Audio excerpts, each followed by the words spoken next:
Nagpapagaling pa sa ospital ang mga nasugatang estudyante sa Tacloban High School shooting. Hiling ng kanilang pamilya, patas na parusa sa dalawang menor de edad na suspect. Para bigyan ng mukha ang balita, Mobile Journal, Jazz Paredes. Nananatili sa ospital ang grade 10 student na ito. Isa siya sa 20 nasugatan sa pamamaril ng dalawang kaeskwela sa San Jose National High School sa Tacloban noong June 22. Hindi pa siya ma-discharge sa ospital dahil masakit pa ang sugat sa kanang hita mula sa tinamong tama ng bala. Kagabi, nagtutuok kay... Umiiyak siya? Umiiyak siya kay masakit daw yung paa niya. Tapos yung balikat niya masakit din. Kaninang umaga din, nagsabi siya, "Mama, masakit yung paa ko." Kaya para sa ina at iba pang magulang ng mga estudyante, dapat bigyang hustisya ang nangyari sa pamamagitan ng pagsasampa ng kaukulang kaso laban sa mga sospek. Ang 15 anyos na si alias Rod at 14 anyos na si alias Nash. Tanging si Rod ang nasampahan ng multiple counts ng murder, frustrated murder at serious physical injury.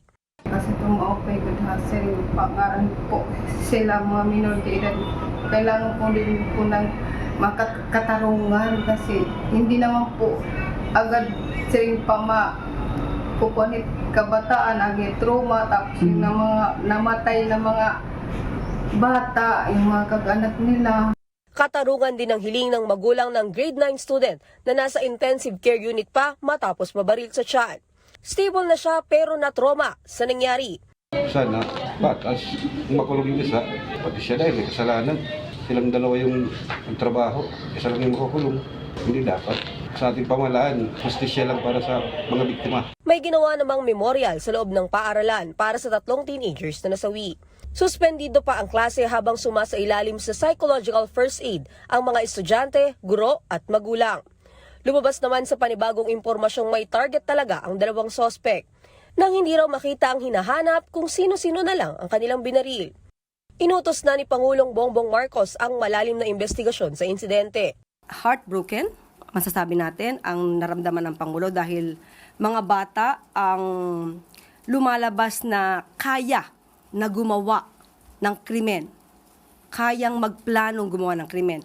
At mga inosenteng mga kabataan din ang nabibiktima. Iniuutos din po ng Pangulo ang agarang pag-determine ano ang nagiging ugat nito.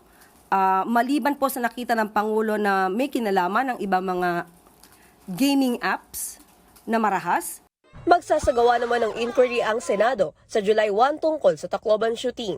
Tingnan natin kung ano nakaka-impluwensya sa bata. At pangalawa, dapat ma-implementa ng mabuti itong batas, lalo na yung pagtatatag ng mga bahay pag-asa sa buong bansa. Isa sa mga nakikita ko ay dapat mahinto no? Yung mga nagbibigay ng masamang impluwensya sa ating mga kabataan at isa sa mga i-final nating panukalang batas yung pag-ban ng social media sa mga 16 years old and below.